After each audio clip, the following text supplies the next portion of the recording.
top thing.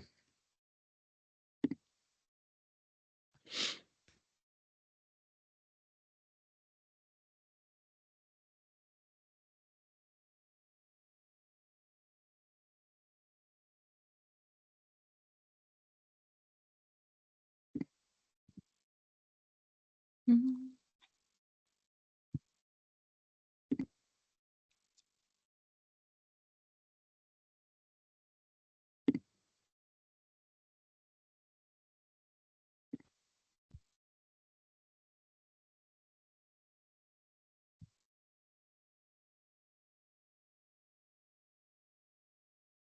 Yeah, I think our note taker is in here. Yeah.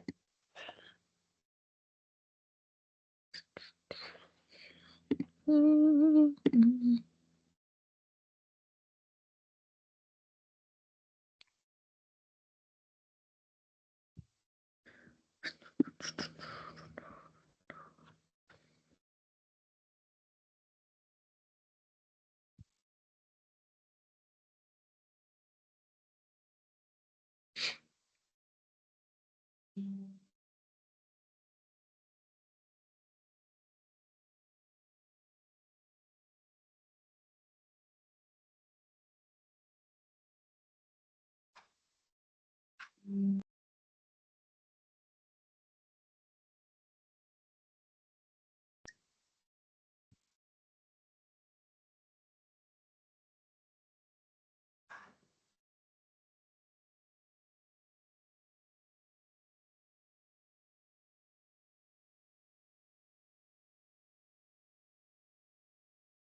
Okay, welcome everyone to our webinar. We're just gonna give it about 5 minutes to make sure that everyone joins. So just hang in tight. Thanks.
We're just gonna wait a couple more minutes and get the last bunch of people to join, and then we'll be starting at 1:05.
Okay. Arash and Angelica, did you just want to start with your introductions to the webinar and then go from there? Sure.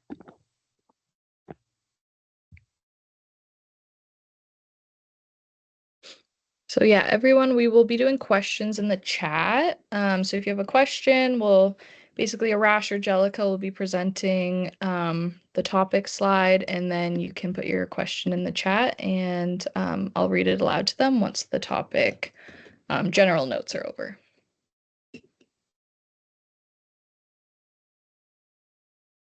Go for it, Jellica.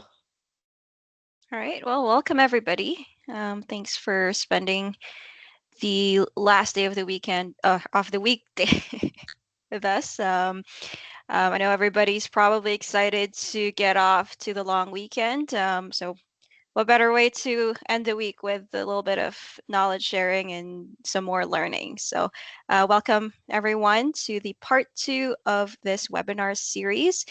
If you weren't with us on the first session a couple of weeks ago, we were talking about some considerations for permitting solar projects in Ontario.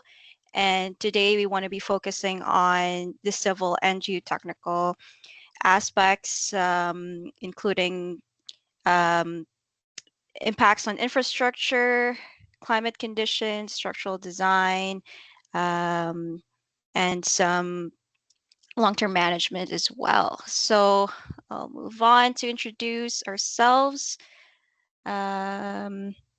Okay, so I have with me here Arash Yazdani, and our Chief Operating Officer at PRI Engineering, and myself, Jellica Mendoza. Maybe I'll start by introducing myself first, and then I'll hand it over to you, Arash.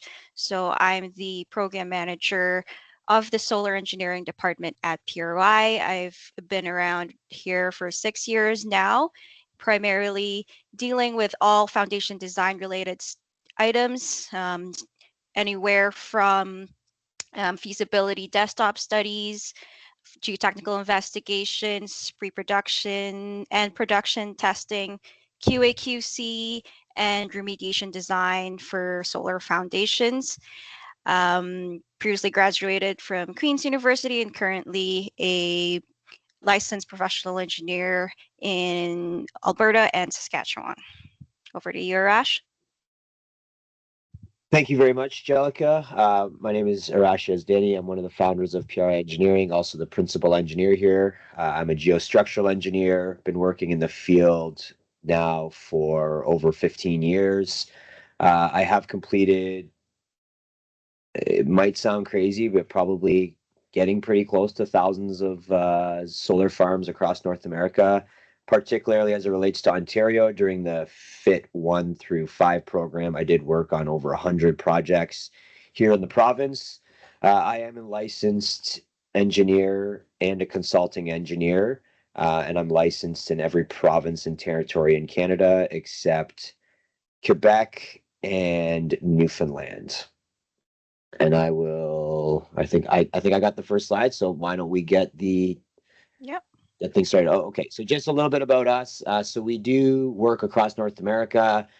We've got our own in-house soils, concrete, asphalt, and aggregate laboratory. We have completed over 500 projects, with probably the majority of those being solar racking foundation design projects, and we've worked as far north as the Caribbean and far south as the Caribbean and far north as the Arctic Circle, on the basically most northern habitable location of the mainland mass of Canada. And we recently actually have completed some projects up in the Queen's Islands in Nunavut. Next slide. So today we're going to talk about impacts on local infrastructure that need to be considered, climate and weather conditions, structural design, drainage, and stormwater management. Okay, so impacts on local infrastructure. And as Jellica mentioned, after each slide, we will pause and allow for some questions, and then we'll move on to the next topic. So impacts on local infrastructure. This might be one of the most contentious kind of items as it relates to getting site control. Municipalities, as you know, in Ontario have been given the authority to determine if they will accept or not accept renewable energy projects as part of LT2 in their municipality. From my understanding, most municipalities have welcomed the technologies and projects, but there is definitely some out there that are less welcoming, or they may not like a certain technology. For example, I do know some municipalities that are very much against wind projects, and have a little bit more tolerance for solar or battery storage. So we got to think about underground utilities, not just from like a call before you dig standpoint.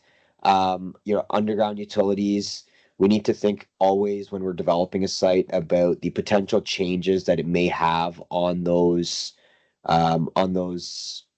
structures.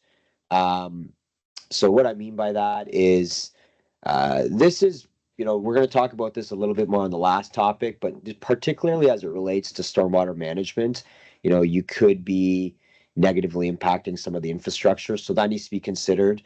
Access road on and off site. So off site, you obviously, have quite a bit of control. And one thing I have seen is some developers or contractors, go a little bit cheaper on access roads, and it will result in construction delays. Nothing worse than bringing in a concrete truck or a delivery truck onto site, and it gets stuck because you did not adequately build an access road. Off-site considerations for access roads, you need to be thinking about hauling routes. All this material needs to come to site. It's going to put a heavy load potentially the on the on the pavement structures, and that's something you needs to be considered. Another thing to keep in mind, a lot of you we did talk about this a little bit previous presentation, but most of you are probably familiar with half load conditions. So some roads in Ontario and in all cold climates, they may not be designed adequately to consider the spring thaw, which means that there could be some weakening of the pavement structure during the spring thaw. And in those situations, there may be load restrictions, which will, in a lot of cases, negatively impact your ability to send full loads of equipment or material to the site, which could cause delays or higher costs when it comes to material delivery. Traffic conditions, this could be temporary, or this could be long term. Once a lot of these facilities are in operation, they really don't see a lot of traffic. However, during construction, when there could be hundreds and hundreds and hundreds of employees, tradesmen, managers, other representatives from the respective teams that are going to help with the construction of the facility on the site, and a lot of these sites are in rural areas, so they're not typically roadways or areas that are designed for high level of traffic, and so you need to consider if any specific conditions put in place. One thing that I see a lot of, like I said, a lot of these projects are in rural parts of the country, and so they're in areas where there might be a little bit slower pace of life, or people have moved into these areas because they don't want traffic. So I've always seen and heard a lot of headbutting at the early onset of projects where people are speeding. There may be a lot of dust from traffic, both on or off site, and a lot of times that there could be some negative impacts on the public. So gotta be really mindful of traffic conditions. Dust control, so we spoke that is a function of traffic conditions. And then finally, sediment and erosion control. A lot of these sites, sometimes they're grass fields, sometimes they're tilled agricultural land, but it's not uncommon for if there is a vegetation cover, for it to get disturbed. And once the vegetation is disturbed, you could have an increased potential for erosion and sediment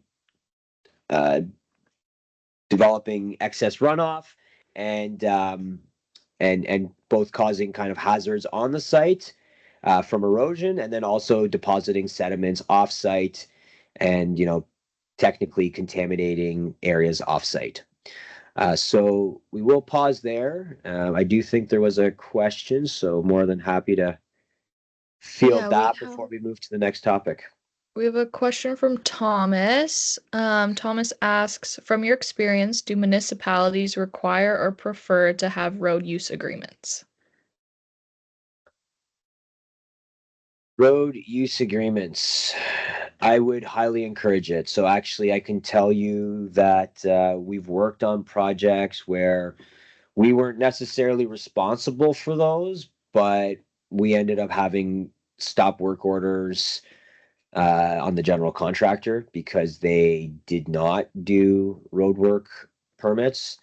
It should be part of your due diligence. Contact the Public Works Department, inform them what's going to be going on, informing, if you're going to be potentially parking transport trucks or anything at the access road before they go on site, or maybe you're going to unload from the public road.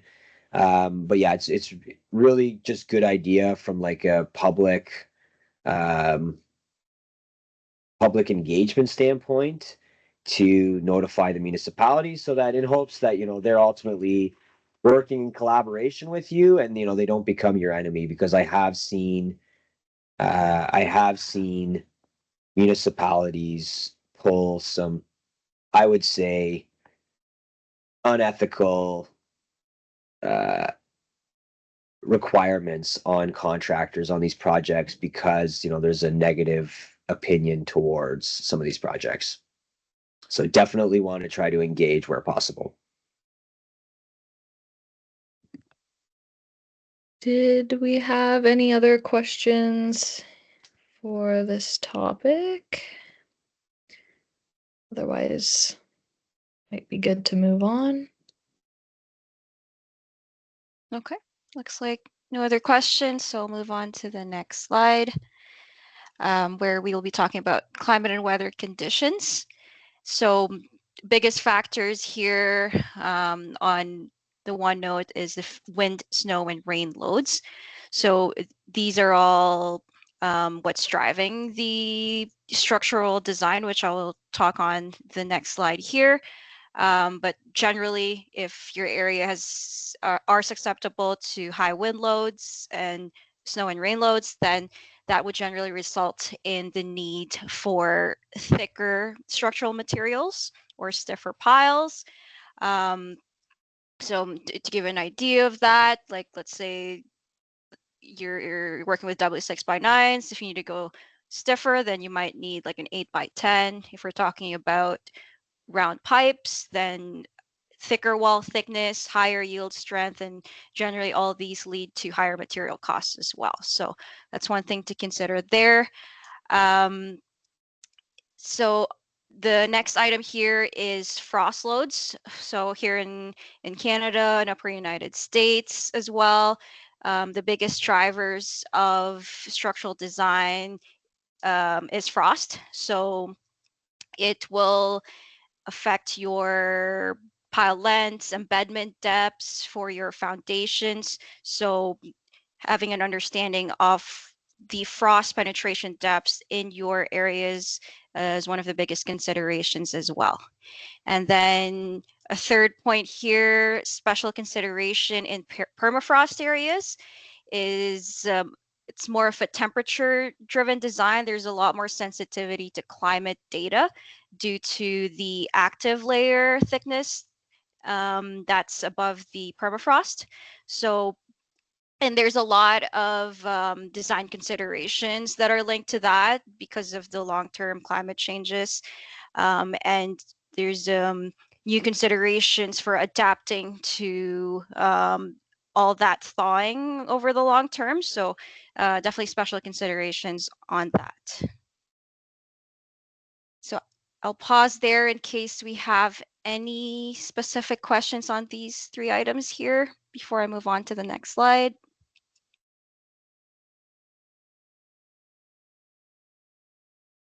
Or maybe while we wait, is there anything you'd like to add to that, Arash? Or I think.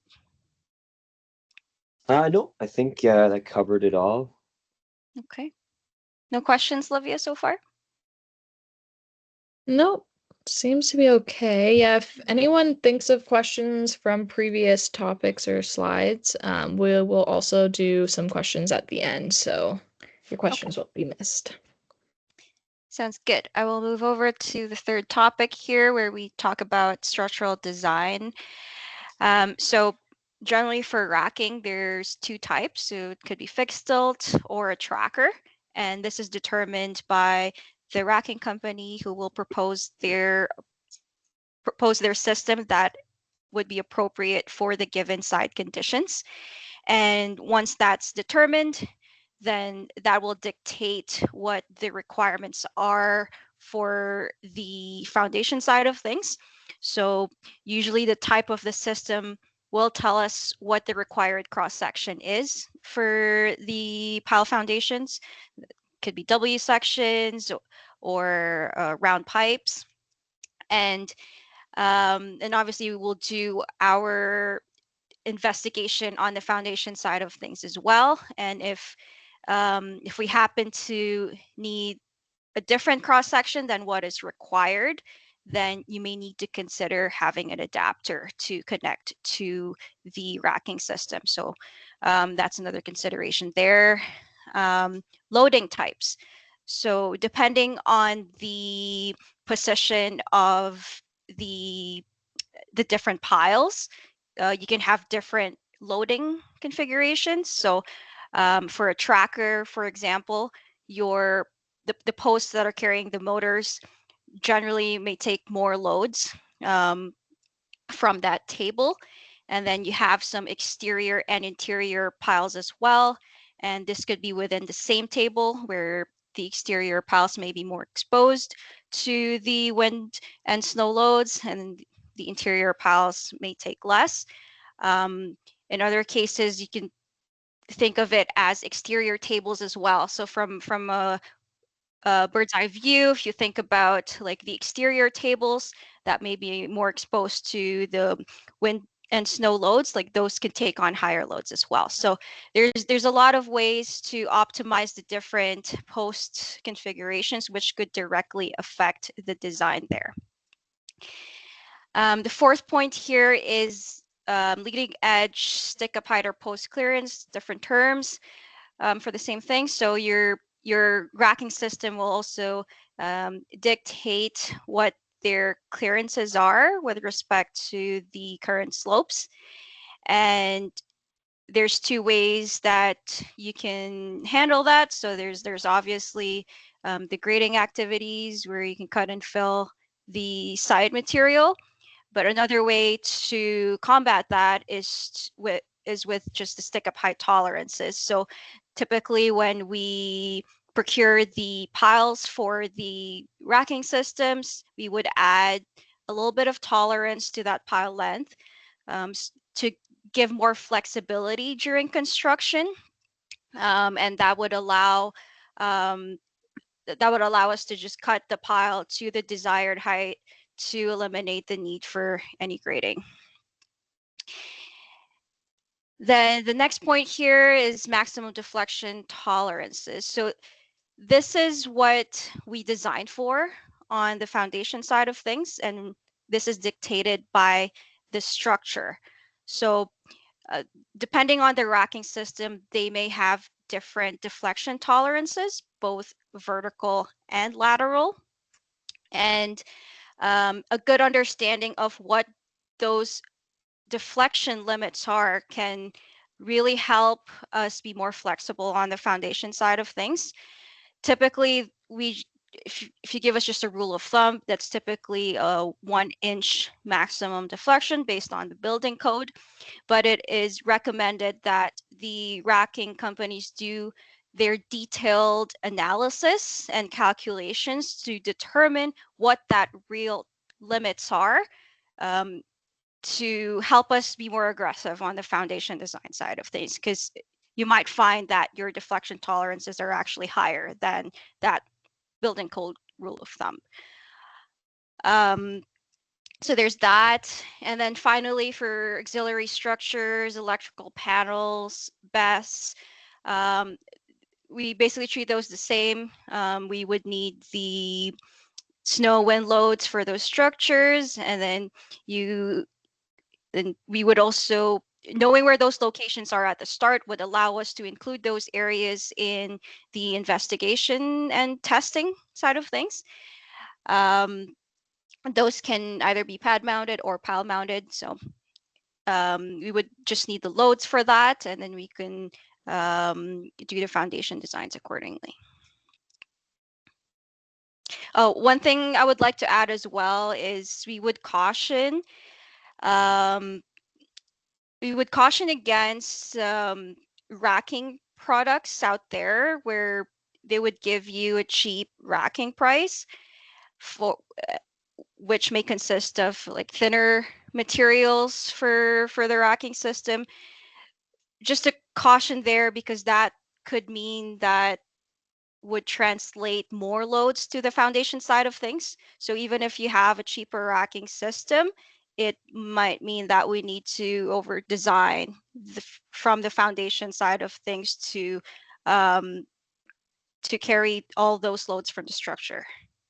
So just one thing to be careful with. I'll pause there now in case there's any questions.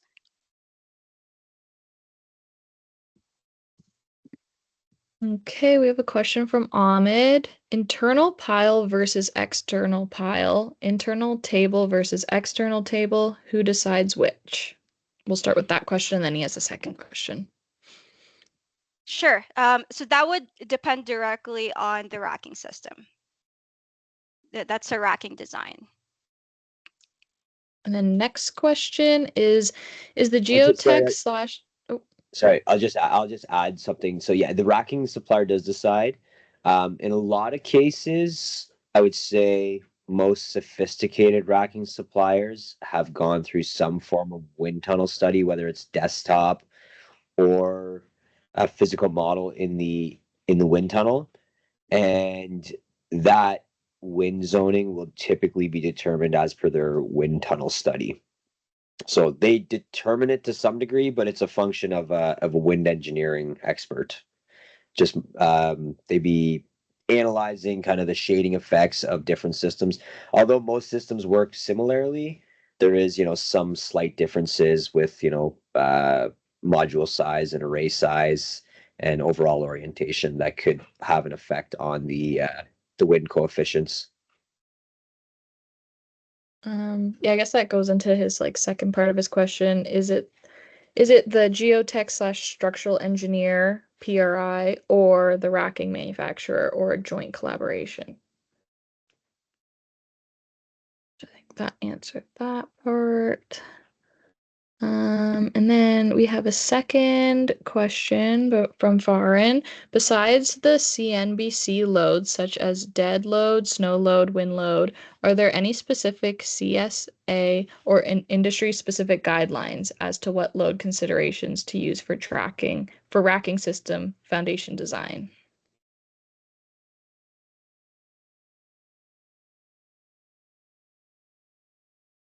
Sorry, I don't see the... It's just in the Q&A section. Oh, it's in the Q&A section. Nice work. Way to use those dead loads, snow load, wind load. Are there any? You also got to consider seismic loads, which is also based on the building code requirements. Are there any specifics? Yes, there are industry specific guidelines as to what used. Used for racking foundation design. And you also got to consider the geotechnical design parameters for that design. Which would be, so we do have the Canadian Foundation Engineering Manual there. I guess outside Canada, there's also the International Building Code, and the specific states might have their own requirements as well, or provinces.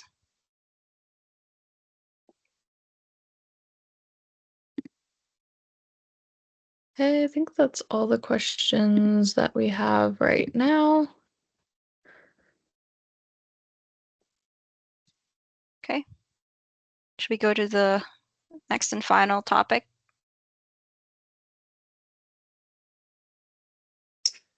Okay, so drainage and stormwater management.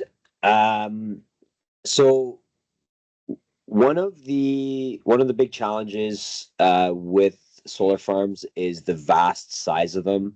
Some of you may have been involved with solar farms that are thousands and thousands and thousands of acres. So the challenge with that is if you are altering the terrain of the site, you may be changing the ground or the stormwater management regime on the site. One of the best techniques or philosophies to follow when it comes to designing one of these facilities is to try to mimic the post-development flows with the pre-development flows. And in fact, if you could keep things completely unchanged, that is the best condition. From a stormwater management standpoint, if some of you may or may not be familiar with the hydrological cycle, which involves ultimately precipitation or snow falling on the site, and that precipitation or meltwater is then either converted into surface runoff, infiltration, or evapotranspiration. If you alter the site terrain, you're altering typically the percentage of the amount of water that might be evapotranspirating, being converted to surface runoff or infiltrating. As well as that, when it comes to surface runoff, when you alter the terrain, you may be maintaining the flows. However, you may be discharging your water to a different location. So remember when I talked about earlier that you may need to look at the volume of flows that are going off site. A lot of the ditches along these county, regional, or rural roads that these facilities are built on, they've been designed by a certain assumed design flow. If you all of a sudden double, triple, quadruple the amount of water that you're dumping into those ditches, it's possible that you could cause them to fail. So that would mean, and by fail I mean they would be flooded. So the water would go above the ditch line and it would then inundate the roadway. So that's something that needs to be considered. And, in not doing so, sometimes you could be liable for any failures. Or if you've done your due diligence and talked to the municipality, you could be on the hook for upgrading ditch sizes, or sometimes if there's like culverts or other pipes that are along the stormwater network, then you might have to upgrade those pipes. The other advantage by kind of mimicking the post-development flows with the pre-development flows is you, in a lot of cases, eliminate the need for stormwater management study.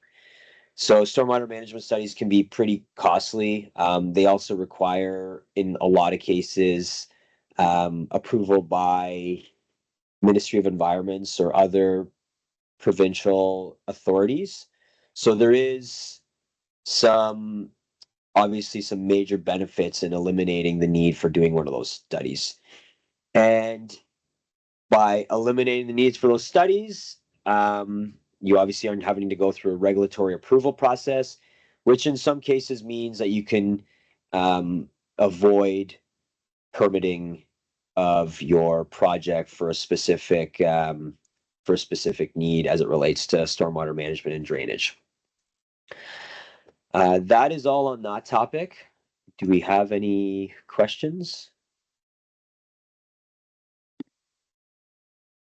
You can put your questions in the chat or the Q&A section.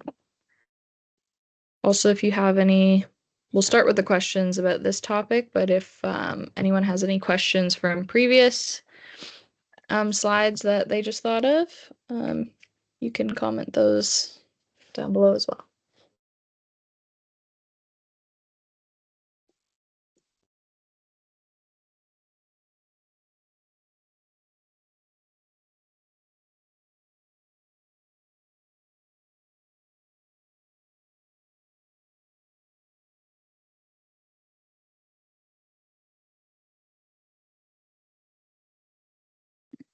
Okay, so we have a question. Any recommendations as to foundations on landfill types of terrains?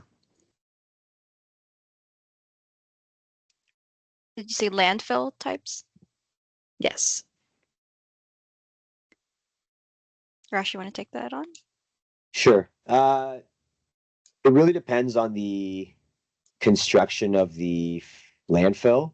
So you would want to identify what type of landfill it is and the features and the exact construction of it. And from that, you would then determine your foundation type. So kind of hard to say without knowing the exact sample, but really practically speaking, any foundation that can be considered for a landfill could be considered in this case. For a solar mounting system. So helicals, drivens, micropiles, ground screws, or even ballast foundations. Okay, then we have another question. What are the frost protection guidelines for racking system foundations? Frost protection guidelines. I don't think there's a real guideline out there, if I'm not mistaken, but in industry practice, there's a couple options. There's frost sleeves, which consists of a PVC or LDP pipe that you put around the pile. And the intention is to separate the interface between the steel and the frozen soil. And using that plastic interface to reduce your frost add freeze pressures, which would directly reduce your frost design loads. So that's one option.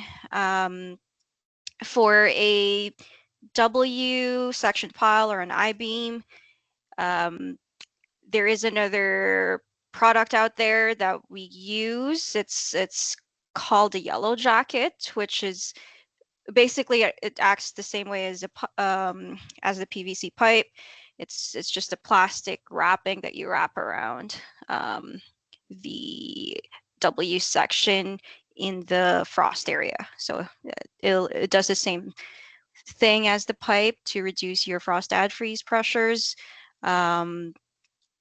It may be more effort to install though because of the way the W sections are. You might need to excavate around the pile and then apply and wrap around the jacket around it. Another option is using rigid foam insulation. And this is just your regular 3-inch styrofoam insulation that you would place like 1 foot below ground surface. And that the idea is it would reduce the frost penetration depth in order to reduce your frost load, your frost design load. So those are the two main methods that we use currently. Anything else I could be missing? No, I think you covered it all. Yeah. Okay. Any other questions? that anyone has.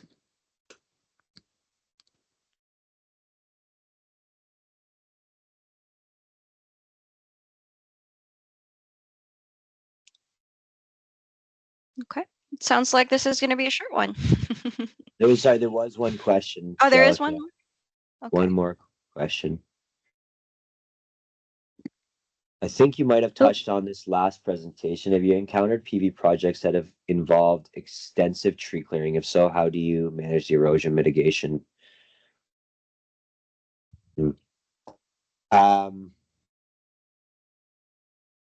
So you definitely like step one, like any kind of major civil earthworks project, you would do you'd set up your sediment erosion control before any clearing. So specifically in this case, you would put silt fence at perimeters and at any sensitive environmental features. Then you would clear the site, and at the end of the site, it's kind of critical that you maintain reinstate a native vegetation.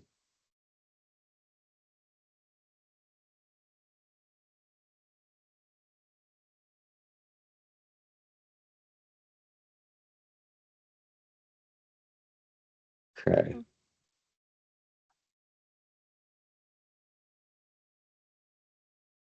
Any other questions?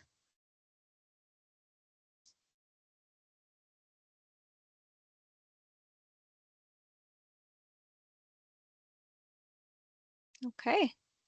Well, I guess we can end it there. If anybody does have any follow-up questions, please feel free to reach out to us. The slides here, we have our email, phone number. We do have 3 offices here. I'm from the Calgary office, and Rash is from the head office in Lindsay. So if you'd like to reach out in person, please feel free to drop by. But yeah, thank you guys for your time. Thank you for your attention, and I wish everybody a really, really good long weekend.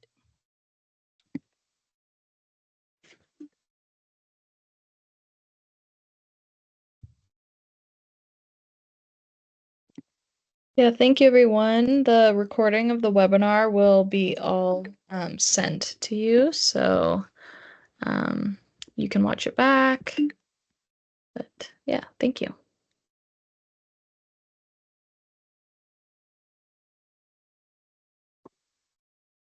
Have a great day, everybody.